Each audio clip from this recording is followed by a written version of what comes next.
உங்களோட ஸ்க்ரீனை ஃபுல் சைஸில் வச்சுக்காங்க. அப்போ தான் உங்களுக்கு ஒரு கரெக்டான வியூவில் இருக்கும். இந்த வீடியோவில் என்ன பார்க்க போகிறோன்னா, நம்மளோட ஒரு ஃபோட்டோ வந்து எப்படி வந்து ஒரு மேனிப்புலேஷன் பேக்ரவுண்டில் சேஞ்ச் பண்ணி மேனிப்புலேஷன் பிக்காக எடிட் பண்ணுறது அப்படிங்கிறத பற்றி தான் இந்த வீடியோவில் பார்க்க போகிறோம். ஸோ இந்த வீடியோ வந்து நீங்கள் ஸ்கிப் பண்ணாமல் பாருங்கள். ஸ்கிப் பண்ணாமல் பார்த்தா தான் எந்தெந்த டூல்ஸ் எந்தெந்த எஃபெக்ட் யூஸ் பண்ணுறங்கிறது புரியும். அப்போ தான் உங்களுடைய ஃபோட்டோவை இதே டைப்பில் மேனிப்புலேஷன் பிக்காக எடிட் பண்ண முடியும். ஸோ வாங்க வீடியோக்குள்ளே போகலாம். ஓகே, PicsArt ஓப்பன் பண்ணிட்டு உங்களோட ஃபோட்டோவை வந்து செலக்ட் பண்ணிக்காங்க. ஃபோட்டோவை செலக்ட் பண்ண அப்புறம் டூல்ஸை கிளிக் பண்ணிக்காங்க. ஃபஸ்ட் நம்ம ஃபோட்டோவை லேயர் கட் பண்ணிடலாம். ஃப்ரீ கிராப் அப்படிங்கிறத கிளிக் பண்ணிக்காங்க. கிளிக் பண்ணிவிட்டு எப்பவும் போல் வந்து நம்மளுடைய ஃபோட்டோ எந்த ஏரியாவை நீங்கள் கட் பண்ணணுமோ அந்த ஏரியாவில் மட்டும் இந்த ரெட் கலர் பெயிண்ட்டை வந்து பேஸ்ட் பண்ணுறீங்க, அவ்வளோதான்.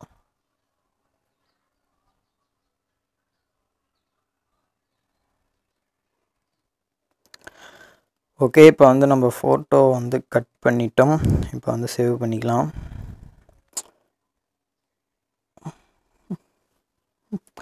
நெக்ஸ்ட் வந்து பார்த்திங்கன்னா, நம்ம ஒரு ஃபோட்டோ வந்து எடிட் பண்ணுறதுக்கு சூஸ் பண்ணுறோம்னா அந்த ஃபோட்டோவோடைய ஸ்டில் எப்படி இருக்கோ அதுக்கு தகுந்த மாதிரியான பேக்ரவுண்ட் வந்து செலக்ட் பண்ணணும். வந்து பேக்ரவுண்டுக்கும் நம்ம இருக்கக்கூடிய ஃபோட்டோக்கும் சம்மந்தமே இல்லாமல் ஒரு பேக்ரவுண்ட் சேஞ்ச் பண்ணி எடிட் பண்ணால் அது சத்தியமாக செம்ம மொக்கையாக இருக்கும். ஸோ அதனால் வந்து நம்மளுடைய பேக்ரவுண்ட் வந்து நம்மளுடைய ஸ்டில்ஸுக்கு தகுந்த மாதிரி இருக்கணும். மேனிப்புலேஷனுங்கும் போது அதுக்கு செட் ஆகிற மாதிரியான பேக்ரவுண்ட்ஸ் வந்து செலக்ட் பண்ணுங்கள். அல்லது நீங்கள் செலக்ட் பண்ண பேக்ரவுண்டுக்கு தகுந்த மாதிரி நீங்கள் ஃபோட்டோஸை எடுக்கும்போது ஃபோட்டோ ஷூட் பண்ணும்போது கரெக்டான ஸ்டில் வச்சு எடுங்க. ஓகே, நம்ம இது வந்து நெக்ஸ்ட் வந்து நம்ம பேக்ரவுண்டை வந்து சூஸ் பண்ணலாம். ஸோ இந்த ஸ்டில்லுக்கு வந்து செட் ஆகிற மாதிரி ஒரு பேக்ரவுண்ட் சூஸ் பண்ணியிருக்கேன். ஓகே, இந்த பேக்ரவுண்டில் வச்சு தான் எடிட் பண்ண போகிறோம். ஸோ இந்த பேக்ரவுண்ட்ஸ்லாம் பார்த்தீங்கன்னா ஆல்ரெடி வந்து எடிட் பண்ண பேக்ரவுண்ட்ஸ். அதாவது இந்த மாதிரியான பேக்ரவுண்ட்ஸ் வந்து செலக்ட் பண்ணுறதுக்கு, இந்த மாதிரியான பேக்ரவுண்ட்ஸ்லாம் டவுன்லோட் பண்ணுறதுக்கு எந்த வெப்சைட்டில் டவுன்லோட் பண்ணலாம் அப்படின்னு ஆல்ரெடி ஒரு வீடியோ அப்லோட் பண்ணிக்கிறோம். அந்த வீடியோக்கான லிங்க் நான் டிஸ்கிரிப்ஷனில் கொடுத்துருக்கேன். நீங்கள் கிளிக் பண்ணி பார்த்துக்கலாம். அண்ட் இந்த வீடியோவோட எண்டில் நீங்கள் கிளிக் பண்ணி பார்த்துக்கலாம். நெக்ஸ்ட் வந்து இந்த பேக்ரவுண்டில் வந்து தான் நம்ம எடிட் பண்ண போகிறோம். ஸோ நீங்கள் வந்து இதில் எந்த ஒரு எடிட்டும் பண்ண தேவையில்ல, ஆல்ரெடி பேக்ரவுண்ட் எடிட் பண்ணி தான் இருக்குது. நெக்ஸ்ட் வந்து இதில் ஆட் ஃபோட்டோ அப்படிங்கிறத கிளிக் பண்ணிவிட்டு நம்ம கட் பண்ண ஃபோட்டோ வந்து செலக்ட் பண்ணிக்கோங்க. கைஸ், இப்போ பார்த்தீங்கன்னா இந்த ஃபோட்டோ வந்து நம்ம இதில் ஆட் கொடுத்தப்பறம் என்ன பண்ணலாம்னா, அதாவது இந்த மேனிப்புலேஷன் புக்கு இதுக்கு செட் ஆகிற மாதிரி இந்த ஃபோட்டோ ஃபஸ்ட்டு செட் பண்ணணும். ஸோ இந்த ஃபோட்டோ வந்து அந்த காலை தூக்கிட்டு இருக்க மாதிரி இந்த ஃபோட்டோ இருக்குது. டேரெக்டாக போய் அந்த போட்டில் இந்த மாதிரி வச்சோம்னா சம்மந்தமே இல்லாமல் போட்டில் நின்றுட்டு இருக்க மாதிரி ஒரு செட்டே ஆகாது, ஒரு மேனிப்புலேஷன் லுக்கே இருக்காது. சரி, ஓகே, இந்த ஃபோட்டோவோட எஃபெக்ட் வந்து கொஞ்சம் நம்ம வேறு மாதிரி திங்க் பண்ணலாமே. இந்த ஃபோட்டோ வந்து இப்போ பார்த்திங்கன்னா இந்த இருக்கக்கூடிய ஸ்டில்க்கும் வந்து இது ஆல்ரெடி பார்த்திங்கன்னா இந்த பேக்ரவுண்டோடைய கான்செப்டே பார்த்திங்கன்னா நோ ஃபியர் அப்படின்னு இருக்குது. ஸோ அதனால் இந்த என்ன பண்ணலான்னா இந்த ஷார்க்கோடைய மூக்கு மேலே வந்து ஸ்டைலாக அப்படியே கொஞ்சம் இந்த ஃபோட்டோவுக்கு செட் ஆகிற மாதிரி இந்த ஃபோட்டோவுடைய பேக்ரவுண்ட் ஸ்டில் சைஸுக்கு தகுந்த மாதிரி நம்ம ஃபோட்டோ லேயர் கொண்டு போய் அதெல்லாம் செட் பண்ணிடலாம் ஃபஸ்ட்டு. ஓகே, பக்கா. நெக்ஸ்ட்டு வந்து இதை கிளிக் பண்ணிக்காங்க. நெக்ஸ்ட் கிளிக் பண்ணிவிட்டு நான் ஒன்று மட்டும் சொல்லிக்கிறேன். நம்ம ஃபோட்டோ தயவு செஞ்சு நம்மளுடைய ஃபோட்டோக்கும் பேக்ரவுண்டுக்கும் வந்து சம்மந்தமே இல்லாமல் ஒன்று சூஸ் பண்ணி எடிட் பண்ணாதீங்க, செம்ம மொக்கையாக இருக்கும். நான் ஒன்று மேனிப்புலேஷன் பிக்காக அந்த பேக்ரவுண்டுக்கு தகுந்த மாதிரி ஸ்டில் எடுங்க, அல்லது நம்ம எடுத்துருக்கக்கூடிய ஸ்டில்லுக்கு தகுந்த மாதிரி மேனிப்புலேஷன் பிக் செலக்ட் பண்ணுங்கள், அல்லது பேக்ரவுண்ட் நீங்களே க்ரியேட் பண்ணிக்காங்க. ஓகே, பேக்ரவுண்ட்ஸ் வந்து நாமளே எப்படி நமக்கு செட் ஆகிற மாதிரி எடிட் பண்ணுறதுங்கிற ஒரு வீடியோ அப்லோட் பண்ணிக்கிறோம். நெக்ஸ்ட் எந்த மாதிரி பேக்ரவுண்ட் வந்து நம்ம செலக்ட் பண்ணணுங்கிற வீடியோ அப்லோட் பண்ணிக்கிறோம். இந்த மாதிரி எடிட்டட் பேக்ரவுண்ட்ஸ் வந்து எந்த மாதிரி வெப்சைட்டில் டவுன்லோட் பண்ணலாங்கிறதும் ஒரு வீடியோ அப்லோட் பண்ணிக்கிறோம். அதுக்கான லிங்க் எல்லாமே நான் டிஸ்கிரிப்ஷனில் கொடுத்துருக்கேன். நீங்கள் கிளிக் பண்ணி பார்த்துக்கலாம். இந்த வீடியோவோட எண்ணில் நீங்கள் கிளிக் பண்ணி பார்த்துக்கலாம். ஸோ ஓகே, அதை விடுங்க. இப்போ நம்ம ஃபோட்டோ வந்து அட்டாச் பண்ணியாச்சு. நெக்ஸ்ட் இப்போ என்ன பண்ணலான்னு பார்த்தீங்கன்னா, பியூட்டிக்கு போய்க்காங்க. பியூட்டி ஆப்ஷனை கிளிக் பண்ணிக்காங்க. அதில் வந்து என்ன பண்ணலான்னா ஃபேஸ்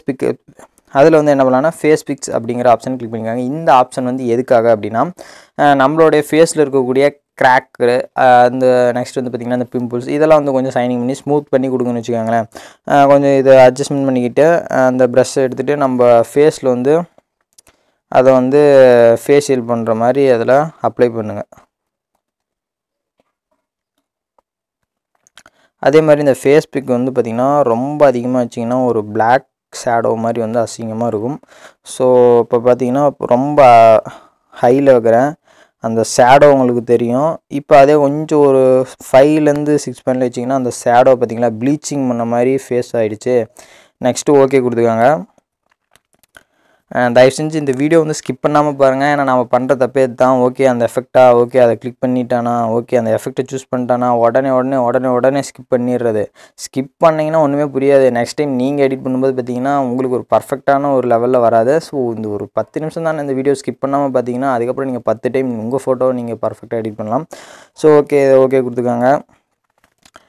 ஓகே கொடுத்த அப்புறம் டூல்ஸை கிளிக் பண்ணிக்காங்க. டூல்ஸை கிளிக் பண்ண அப்புறம் பார்த்தீங்கன்னா அந்த அட்ஜஸ்ட்டை கிளிக் பண்ணிக்காங்க. அட்ஜஸ்ட்டை கிளிக் பண்ண அப்புறம் என்ன பண்ணலான்னா டோட்டலி வந்து கொஞ்சம் பிரைட்னஸ் வச்சுக்காங்க. கொஞ்சம் லைட் ஷேடோ ரொம்ப என்னமோ டார்க்காக என்னமோ இது மாதிரி இருக்குது. கொஞ்சம் ஒரு 20 வச்சுக்காங்க. கான்ட்ராஸ்ட்டும் இந்த கான்ட்ராஸ்ட் வந்து இதுக்குன்னு கொஞ்சம் டார்க் பண்ணி கொடுக்கும். அதேமாதிரி இந்த கிளாரிட்டி வந்து கொஞ்சம் ஹெச்டி பண்ணி கொடுக்கும். இதெல்லாம் வந்து கொஞ்சம் நார்மலான லெவல்லே வச்சுக்கோங்க. ரொம்ப அதிகமாக வச்சா ரொம்ப நல்லா இருக்காது. இதான் இதெல்லாம் பார்த்திங்கன்னா கொஞ்சம் டார்க்காக வச்சுக்கோங்க. இதில் வந்து என்ன பண்ணலான்னா இதை மட்டும் இந்த சேச்சுரேஷன் அப்படிங்கிறத மட்டும் எதுக்காகனா நம்ம டோட்டலி அந்த கலரை வந்து இம்போர்ட் பண்ணி கொடுக்குன்னு வச்சுக்கோங்களேன். நம்ம இருக்கக்கூடிய கலர் கொஞ்சம் ஷேடோவாக இருந்தால் கூட இப்போ அந்த டிஷர்ட் பார்த்திங்கன்னா கொஞ்சம் ஷேடோவாக இருந்துச்சு. ரொம்ப ஷேடாக ரொம்ப ஒரு மாதிரி லைட் கலரில் இருந்ததா. இப்போ பார்த்திங்கன்னா கொஞ்சம் அதை இம்போர்ட் பண்ணி கொடுக்குன்னு வச்சுக்கோங்களேன். நெக்ஸ்ட் நம்ம ஃபேஸ் மட்டும் அதை கிளியர் பண்ணிக்கோங்க. நெக்ஸ்ட் வந்து என்ன பண்ணலான்னா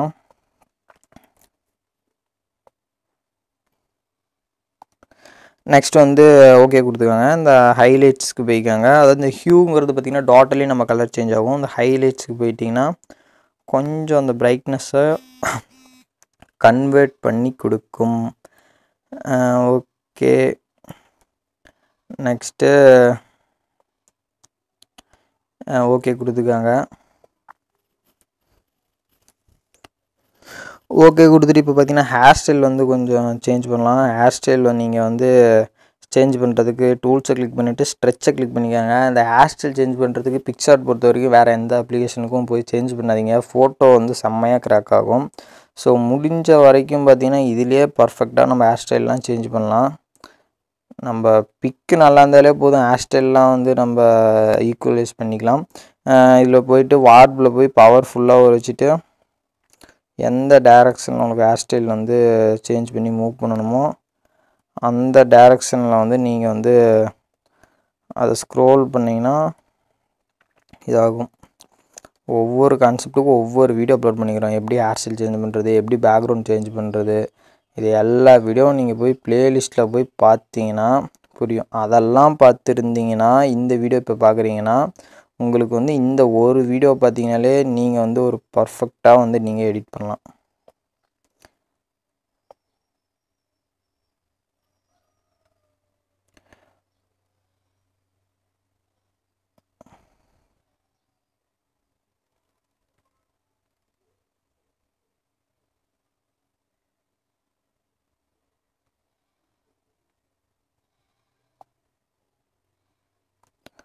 ஓகே இப்போ வந்து என்ன பண்ணலான்னா ஓகே கொடுத்துக்காங்க. அந்த ஹேர் ஸ்டைல்லாம் நம்ம அட்ஜஸ்ட் பண்ணிக்கலாம். நெக்ஸ்ட்டு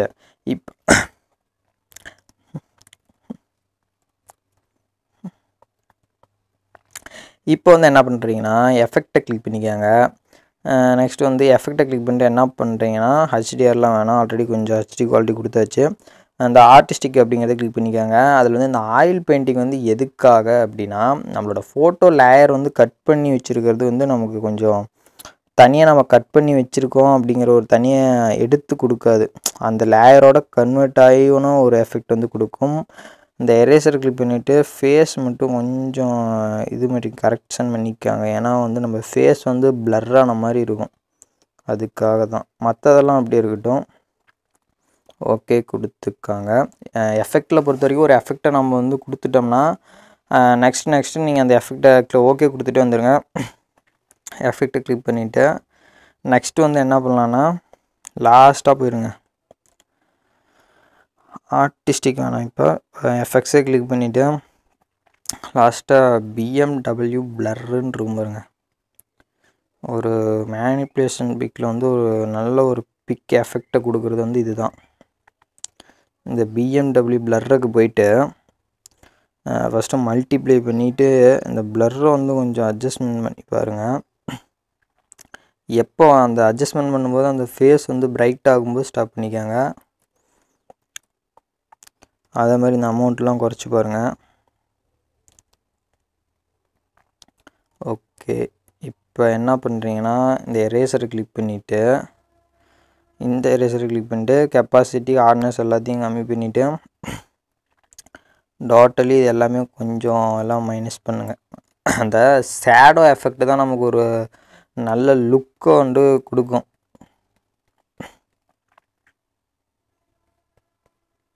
அந்த ஷேடோ வந்து நமக்கு ஒரு நல்ல ஒரு லுக்கை கொடுக்கும். ஸோ அதனால் வந்து நீங்கள் இதை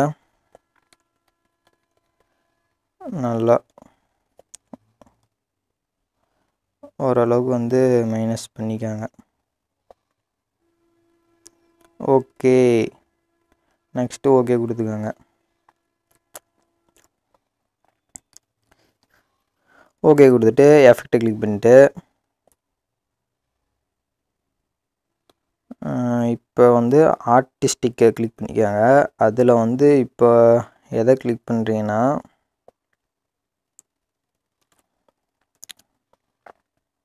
லாஸ்ட்டாக வந்து இந்த ஃபேட்டல் 1 அப்படிங்கிறத அப்ளை பண்ணுங்கள். இந்த ஃபேட்டல் 1 என்னென்னா நம்ம ரியல் சுச்சுவேஷனில் வந்து அந்த பிக்கு வந்து எந்த ஒரு எஃபெக்டை எடுத்து கொடுக்குமோ அந்த எஃபெக்டை வந்து நமக்கு கொடுக்குன்னு வச்சுக்கோங்களேன்.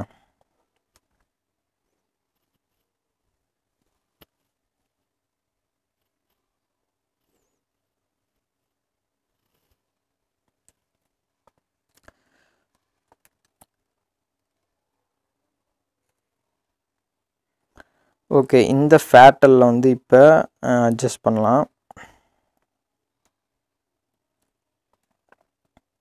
இதில் வந்து ஒரு 80 பாயிண்ட் வச்சுக்கோங்க. ஓகே, இதில் வந்து ஒரு 80 வச்சிங்கன்னா உங்களுக்கு பர்ஃபெக்டாக இருக்கும். ஓகே கொடுத்துக்கோங்க. ஓகே கொடுத்தப்புறம் பார்த்தீங்கன்னா நம்ம டூல்ஸுக்கு போய்ட்டு அட்ஜஸ்ட்டுக்கு போய்ட்டு ஃபேஸ் கொஞ்சம் இன்னும் பிரைட்னஸ் பண்ணலாம். கொஞ்சம் ஃபேஸ் வந்து கொஞ்சம் டிம்மாக இருக்கிற மாதிரி இருக்குது. கான்ட்ராஸ்ட்டு போயிட்டு ஓகே ஹியூ 7 ஓகே பர்ஃபெக்ட். இப்போ என்ன பண்ணலான்னா டோட்டலாக வந்து எல்லாத்தையுமே வந்து எரேஸ் பண்ணிடுங்க. இப்போ என்ன எஃபெக்டை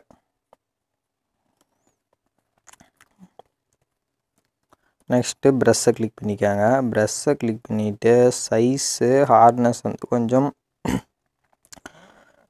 கம்மி பண்ணிக்கோங்க. ஃபேஸுக்கு மட்டும் வந்து கொஞ்சம் பிரைட்னஸ்க்கு பண்ணலாம். இருக்கிறதோட ஃபேஸ் கொஞ்சம் பிரைட்டாக இருந்தால் தான் கொஞ்சம் தனி லுக். இருக்கிறதோட வந்து நம்ம ஃபேஸ் வந்து கொஞ்சம் பிரைட்டாக இருந்தால் தான் ஒரு தனி எஃபெக்டாக இருக்கும்.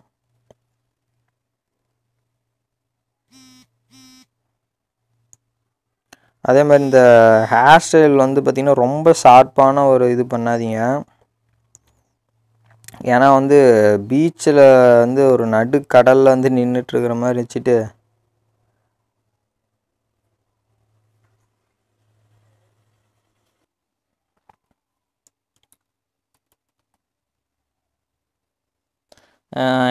Totally finishing. நெக்ஸ்ட் இப்போ வந்து என்ன பண்ணலான்னா வந்து லென்ஸ் பிளர் வந்து ஆட் பண்ணலாம். நமக்கு பேக் சைடு வந்து கொஞ்சம் அப்போ தான் நல்லாயிருக்கும். நீங்கள் வந்து ரெடிமேடாக நீங்கள் அந்த லென்ஸ் பிளர் வந்து டவுன்லோட் பண்ணி வச்சுக்கோங்க. டவுன்லோட் பண்ணி வச்சுக்கோங்க. நான் வந்து ஆல்ரெடி டவுன்லோட் பண்ணி வச்சுருக்கேன் லென்ஸ் பிளர். நான் ஓகே 2 செலக்ட் பண்ணிக்கிறேன். ஓகே 2 செலக்ட் பண்ண அப்புறம் இதோடைய இதை வந்து பிளெண்டை கிளிக் பண்ணிக்கிட்டு ஸ்க்ரீனை கொடுத்தீங்கன்னா அது வந்து ஸ்க்ரீன் ஆகிடும். இதை வந்து நான் இந்த டார்க்கில் வைக்கிறேன். நெக்ஸ்ட்டு இந்த எல்லோ வந்து பிளாண்டுக்கு போய் ஸ்க்ரீன் பண்ணால் ஸ்க்ரீன் ஆகிடும். இந்த காலுக்கும் பக்கத்தில் இருக்கலாமா? ஓகே இங்கே வைக்கிறேன். அதாவது அந்த சன்லைட் வந்து அந்த சீயில் பட்டு அந்த கடலில் பட்டு நமக்கு அந்த வந்து எக்ஸ்ப்ளோர் ஆகிற மாதிரி. ஓகே, அதோட கெப்பாசிட்டி வேணால் கொஞ்சம் குறைச்சிக்கலாம். Okay, perfect. இப்போ நீங்கள் இதில் வந்து நம்ம டோட்டலி முடிச்சாச்சு. ஸோ நம்ம எப்போவுமே ஒன்று நல்லா புரிஞ்சுக்கோங்க, ஒரு ஃபோட்டோ எடிட் பண்ண அப்புறம் இந்த வின்டாக் பண்ணணும். அதுக்கு வந்து என்ன பண்ணணும்னா எஃபெக்ட்ஸை கிளிக் பண்ணிவிட்டு எஃபெக்டில் போயிட்டு எஃபெக்ட்ஸை கிளிக் பண்ணிக்காங்க. அதில் வந்து பார்த்திங்கன்னா வின்னட் அப்படின்ட்டு பார்த்தீங்களா, வின்னட்னு அதை வந்து நம்ம ஷேடோ கொடுக்கணும். ஸோ இந்த எஃபெக்டை நம்ம கொடுத்தா தான் வந்து ஒரு ஃபினிஷிங் பண்ண மாதிரி இருக்கும். இல்லைன்னா வந்து நமக்கு ஒரு ஃபினிஷிங் டச்சே கொடுக்காது. கெப்பாசிட்டி ஹார்னஸ் குறித்து நம்ம எப்போவுமே நம்ம ஃபேஸ் மட்டும் கொஞ்சம் பிரைட்டாக இருக்கிற மாதிரி பார்த்துக்காங்களேன், அப்போ தான் கொஞ்சம் நல்லா இருக்கும். ஃபேஸ் வந்து வெறும் டார்க் ஷேடோ கொடுத்துட்டு மற்றதெல்லாம் பிரைட்டாக இருந்தால் ரொம்ப மொக்கையாக இருக்கும். அதனால் வந்து கிளிக் பண்ணிக்காங்க. நெக்ஸ்ட் வந்து நம்ம ஃபோட்டோ வந்து கம்ப்ளீட் பண்ணிட்டோம். இப்போ வந்து இதில் உங்கள் லாகோ ஏதாவது க்ரியேட் பண்ணுற மாதிரி இருந்தால் டெக்ஸ்ட்டு போய் பண்ணிக்காங்க. டைப் பண்ணுற மாதிரி இருந்தால் உங்கள் நேம் ஏதாவது டைப் பண்ணுற மாதிரி இருந்தால் கூட பண்ணிக்காங்க. ஸோ இந்த வீடியோலாம் பார்த்தீங்கன்னா நம்ம எக்ஸ்பிளைனிங்கோட பண்ணுறதுனால தான் இவ்வளோ நேரம் இந்த லாங்காக வருது, லென்த்தாக. ஸோ இதில் வந்து நம்ம பேக்ரவுண்ட் மியூசிக் ஆட் பண்ணி வந்து வெறும் ஸ்க்ரீன் ரெக்கார்டிங் பண்ணி பண்ணுறது இல்லை வேஸ்ட்டு. ஏன்னா நான் எடிட் பண்ணுறது தான் உங்களுக்கு தெரியும், இல்லை என்னென்ன யூஸ் பண்ணுறேன் அப்படிங்கிறது புரியாது. இப்போ நானே வந்து எடிட் பண்ணும்போது இது பண்ணணும், இது யூஸ் பண்ணணும் இப்படிங்கிறது சொல்கிறதுனால தான் உங்களுக்கு புரியும். வெறும் அந்த மாதிரி பண்ணுறதுனால யூஸ் இல்லை. ஸோ அதனால தான் நான் எல்லா வீடியோவும் எக்ஸ்பிளைனிங் பண்ணி சொல்கிறேன். நெக்ஸ்ட் வந்து நான் எக்ஸ்பிளைன் பண்ணுறது வேஸ்ட்டு தான். நீங்கள் ஸ்கிப் பண்ணாமல் பார்த்துருந்தா தான் அது உங்களுக்கு யூஸு. நான் எக்ஸ்பிளைன் பண்ணுறேன்னு வந்து அந்தந்த எஃபெக்ட்டை கிளிக் பண்ணுறேன்னா அப்படியே 2 நிமிஷம் ஸ்கிப் பண்ணுறது, 2 நிமிஷம் ஸ்கிப் பண்ணுறதுனா சத்தியமாக உங்களுக்கு புரியாது. ஸ்கிப் பண்ணாமல் பார்த்துட்டிங்கன்னா உங்களுக்கு புரியும். நெக்ஸ்ட் உங்களுக்கு இன்னும் இதில் வந்து ஒரு கிளாரிட்டி கிடைக்கலாம். நம்ம ப்ளேலிஸ்ட்டில் போய் பாருங்கள், ஸ்டெப் பை ஸ்டெப்பாக நம்ம எல்லாமே எக்ஸ்பிளைனிங்கோட வீடியோ அப்லோட் பண்ணிக்கிறோம். ஸோ இந்த வீடியோவில் வந்து உங்களுக்கு ரொம்ப ரொம்ப பிடிச்சிருக்குன்னு நினைக்கிறேன். ஸோ இந்த வீடியோ பிடிச்சிருந்தால் லைக் பண்ணுங்கள், ஷேர் பண்ணுங்கள், மறக்காமல் நம்ம சேனலை சப்ஸ்கிரைப் பண்ணுங்கள். அப்படியே கூட இருக்க பெல் ஐக்கானையும் கிளிக் பண்ணிக்கோங்க. அப்போ தான் நான் அப்லோட் பண்ணுற வீடியோலாம் நெக்ஸ்ட் டைம் நீங்கள் பார்க்க முடியும். ஸோ தேங்க்ஸ் ஃபார் வாட்சிங்.